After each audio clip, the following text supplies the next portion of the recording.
সবাইকে স্বাগত। আজকে আমি নিয়ে এসেছি বেতে শাক দিয়ে আর এই যে বেগুন দিয়ে আমি আজকে ভাজা করব। আপনারা ভিডিওটি শেষ অবধি দেখবেন। আমি এখন শাকটাকে বেছে নিচ্ছি, শাকের পিছন থেকে গোড়াগুলোকে আমি ফেলে দিচ্ছি। এইভাবে আমি শাকটাকে বেছে নেব।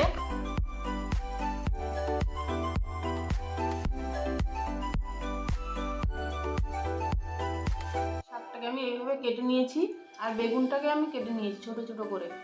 গরম হয়ে গেছে, আমি এখন তেলের ভিতরে দিয়ে দিচ্ছি লবণ আর দিয়ে দিচ্ছি সামান্য হলুদ। আমি এখন বেগুনটাকে ভেজে নেব।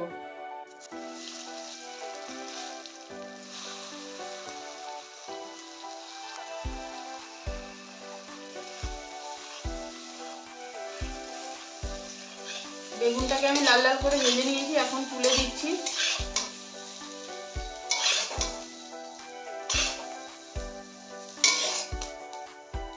দিয়ে দিচ্ছি কাঁচা লঙ্কা চেরা, দিয়ে দিচ্ছি কালো জিরে, রসুন বাটা,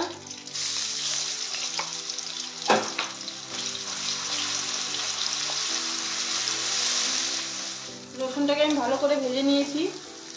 এখন দিয়ে দিচ্ছি হলুদ আর দিয়ে দিচ্ছি নুন। এটাকে একটু ভেজে নেব।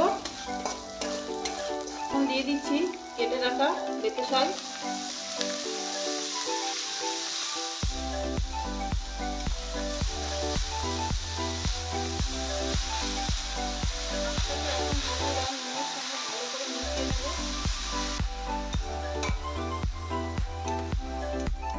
ঢাকা দিয়ে রাখবো আর গ্যাসটা কম করে দেবো।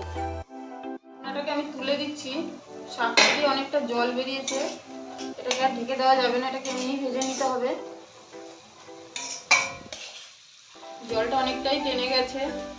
এখন আমি দিয়ে দিচ্ছি ভেজে রাখা বেগুন। বেগুনটা দিয়ে আবার কিছুক্ষণ ভেজে নেব।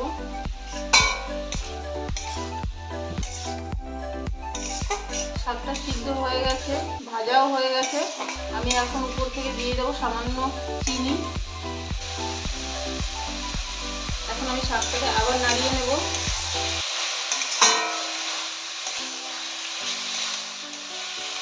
শাকটা ভাজা হয়ে গেছে, আমি এখন শাকটাকে নামিয়ে নিচ্ছি।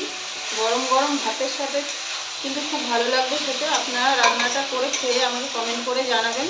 তাহলে দেখা হচ্ছে পরের ভিডিওতে। আমি এখন এটাকে নামিয়ে নিচ্ছি।